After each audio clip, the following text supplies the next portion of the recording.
Students, chapter number 6 है आपका troublesome insects, यानी कि ऐसे इंसेक्ट्स, ऐसे कीड़े जो कि हमारे लिए कुछ ना कुछ परेशानी ले आते हैं। देखिए, नंबर 1 है we are like butterflies and fly mainly at nights. ये जो इंसेक्ट्स होते हैं ये देखने में तो बटरफ्लाई की तरह होते हैं, लेकिन मोस्टली रात में उड़ते हैं। ठीक है, इनके बारे में क्या कहा जा रहा है? कहा जा रहा है कि we can damage woollen clothes, कि ये जो होते हैं इंसेक्ट्स ये ऊनी कपड़ों को डैमेज कर देते हैं। ठीक है, आगे देखिए पिक्चर बनी हुई है इसकी, और पिक्चर में ये लग तो रहा है बटरफ्लाई की तरह, लेकिन ये बटरफ्लाई नहीं है। ठीक है, तो हमें जो इसकी क्वालिटी बताई गई है उसके अकॉर्डिंग नाम बताना है। ये होता है मोथ्स। नंबर 2 है we are like grasshoppers, कि ये जो होते हैं ग्रास होपर की तरह होता है, टिड्डों की तरह देखने में लगते हैं, और ये बहुत बड़े ग्रुप में उड़ते हैं। मतलब इतनी ज्यादा संख्या होती है इनकी कि पूरे आकाश को ये ढक देते हैं, आसमान को ढक देते हैं। जैसे आजकल आपने सुना है कि एक टिड्डी का जो दल है वो आ रहा है, मतलब इंडिया में है इस समय पे। ठीक है, तो उसी तरह से है वो, मतलब काफी भारी संख्या में एक साथ होता है, मतलब बहुत लार्ज ग्रुप होता है उनका। We totally destroy plants and crops in the area we comes to. इनके बारे में कहा जा रहा है कि ये पूरी तरह से अपनी, मतलब जो प्लांट होते हैं, जो हमारी फसल होती है, उनको बर्बाद कर देते हैं। इनको क्या कहा जाता है? लोकस्ट्स। ठीक है, नेक्स्ट है we are small dirty insect that live on the bodies of people and animals, कि ये जो होते हैं छोटे गंदे और बॉडीज पे, मतलब जो लोग बाग होते हैं उनकी बॉडी पर रहने वाले एनिमल होते हैं। You can often find us in your hair when your hair is dirty. तो आप इनको कब पा सकते हो, कब देख सकते हो? जब आपके हेयर बहुत ज्यादा डर्टी होते हैं, तो ये मतलब बालों में रहते हैं। क्या होती है वो? Lice. Number 4 is we are blood sucking insects and can cause malaria by biting you. इनके बारे में कहा जा रहा है, इन इंसेक्ट के बारे में कहा जा रहा है कि हम खून चूसने वाले इंसेक्ट्स होते हैं, कीड़े होते हैं, और इनकी वजह से मलेरिया जैसी बीमारी हो जाती है। तो आप सबको पता है क्या होते हैं? वो मॉस्किटोज होते हैं। नेक्स्ट है we are African flies that suck human and animal blood, कि ये जो होती है ये अफ्रीकन फ्लाई होती है, अफ्रीकन मक्खी होती है, जो कि आदमियों का, मतलब पीपल्स का और जो जानवरों का ब्लड सक करती हैं, ब्लड पीती हैं। We can cause sleeping sickness in human beings. इनकी वजह से स्लीपिंग सिकनेस हो जाती है, मतलब नींद ना आने की बीमारी हो जाती है। इसको कहते हैं सेट्स। इसमें टी साइलेंट रहेगा तो होता है ये सेट्स। Number 6 is we are found in every home and we lay eggs in dirty places, कि इनके बारे में कहा जा रहा है कि ये जो होती हैं ये हर घर में पाई जाती हैं।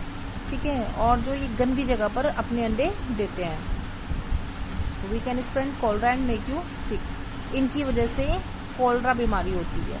ठीक है, बीमार कर देते हैं। तो ये क्या होती है? हाउस फ्लाइज होती हैं, घर में जो होते हैं हमारी मक्खियां होती हैं, इनकी वजह से कोलरा नामक बीमारी हो जाती है। Next is we are large brown insects with wings, कि ये जो हैं बड़े और ब्राउन इंसेक्ट्स होते हैं, इनके पंख भी होते हैं। We are found in dark dirty places specially sewers and drain pipes. ये मोस्टली अंधेरे और गंदी जगह पर रहते हैं, जैसे कि आपके सीवर होते हैं और ड्रेनेज के पाइप होते हैं, जहाँ से आपके घर का गंदा पानी निकलता है, वो ड्रेन पाइप होते हैं। ठीक है, तो ये क्या होती हैं? आपके कॉकरोचेस। मोस्टली अंधेरे में ही तो रहते हैं ये। नेक्स्ट है we are like ants, we can cause a lot of damage by eating wood. ये इनके बारे में कहा जा रहा है कि देखने में चींटे की तरह होती हैं, चींटियों की तरह होती हैं, और इनकी वजह से बहुत नुकसान हो जाता है। क्यों? क्योंकि ये लकड़ियों को खाती हैं। तो क्या होती हैं वो? टर्माइट्स। अब है आपका लाइफ स्पैन, चैप्टर नंबर 7। इसमें हमें एनिमल्स दिए हुए हैं, तो उन एनिमल की हमें लाइफ बताना है कि वो कितने साल तक जीवित रहते हैं।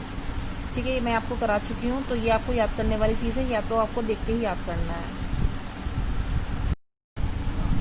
बच्चों, आपका चैप्टर नंबर 8 प्लांट फैक्ट्स। इसमें जो प्लांट से हमको मिलता है, ठीक है, जिससे हमें क्या मिलता है? खाना मिलता है, छाया मिलता है, कपड़े मिलते हैं, और भी मेडिसिन वगैरह और भी यूजफुल आइटम्स मिलते हैं। ठीक है, तो हमें उन्हीं प्लांट के बारे में बताना है।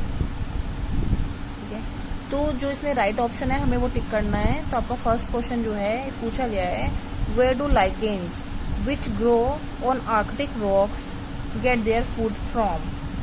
मतलब कि जो आर्कटिक पत्थरों में बड़ा होता है, क्या बड़ा होता है? वो लाइकेन होता है। ठीक है, तो जो पत्थरों में रहता है लाइकेन, जो वहीं पर ग्रो करता है वो अपना भोजन या अपना जो खाना है वो कहाँ से लेता है? ठीक है, अब भाई पत्थरों में हो रहा है तो खाना पत्थर तो देंगे नहीं उसको, कहाँ से मिलेगा? तो उसको खाना जो मिलता है वो हवा से मिलता है, वो एयर से लेता है। ठीक है, तो इसमें जो राइट ऑप्शन होगा वो एयर करेक्ट होगा। Number second is which country is the largest habitat of the sunflower, यानी कि जो हमारा सूरजमुखी है तो सबसे ज्यादा कहाँ पर पाया जाता है, किस जगह पर होता है, बड़ी संख्या में कहाँ पाया जाता है? जर्मनी, फिनलैंड या यूक्रेन? तो राइट आंसर क्या आपका? यूक्रेन। सबसे ज्यादा सनफ्लावर यूक्रेन में ही पाया जाता है। Number third is from which tree does the solidified milky juice use in chewing gums come? जो च्युइंगम्स में एक दूधिया जूस होता है वो सॉलिड फॉर्म में होता है, वो हमें किस पेड़ से मिलता है? ठीक है, तो वो मिलता है आपको सैपोजिला, ट्री का नेम है इसमें सैपोजिला से। ठीक है, इस पेड़ से हमें च्युइंगम में जो हम मिल्की जूस डालते हैं वो मिलता है।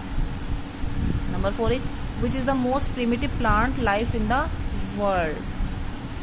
बहुत पुराने टाइम से, है ना, यानी कि आदि मानव के टाइम से जो प्लांट है इस संसार में, तो वो क्या है? वो होती है आपकी एल्गी यानी कि शैवाल। ठीक है, ये सब संसार में सबसे पुराने टाइम से है। ठीक है। Number 5 is which is the country of origin of dahlia? ऐसी कौन सी कंट्री है, ऐसा कौन सा देश है जहाँ पर डहेलिया सबसे ज्यादा पाया जाता है? सॉरी, सबसे ज्यादा नहीं, जहाँ पर डहेलिया की उत्पत्ति हुई है ना, जहाँ पर डहेलिया की पैदावार हुई है।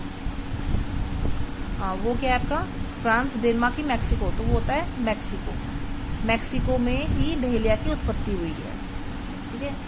Number 6 is which tree was considered sacred by the Greeks?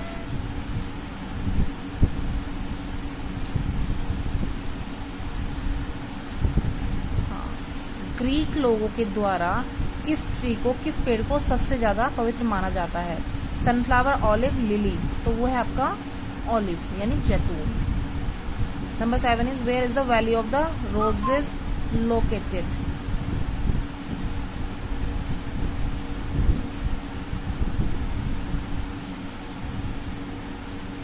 जो रोजेस की घाटी है, यानी गुलाब के फूलों की जो घाटी है, वो कहाँ पर स्थित है? बुल्गारिया, इंडिया की इटली? तो वो है आपका Bulgaria. Which fleshy fruit has an inner hard stone enclosing the seed similar to apricot, peach, etc? हमारे पास जो एक मानसल फल है, यानी कि मानसल फल में ऐसी हमें फल का नाम बताना है कि किस फल में जो अंदर की सरफेस होती है वो हार्ड होती है स्टोन की तरह, है ना। तो जैसे कि क्या है, हमारा एप्रिकोट होता है, खुबानी होता है ना, या फिर आड़ू होता है। तो इस तरह से मतलब बाहर से तो वो सॉफ्ट होता है लेकिन अंदर से हार्ड होता है। तो ऐसा कौन सा फ्रूट है? ड्रूप, लेमन की, गुआवा? तो ड्रूप है।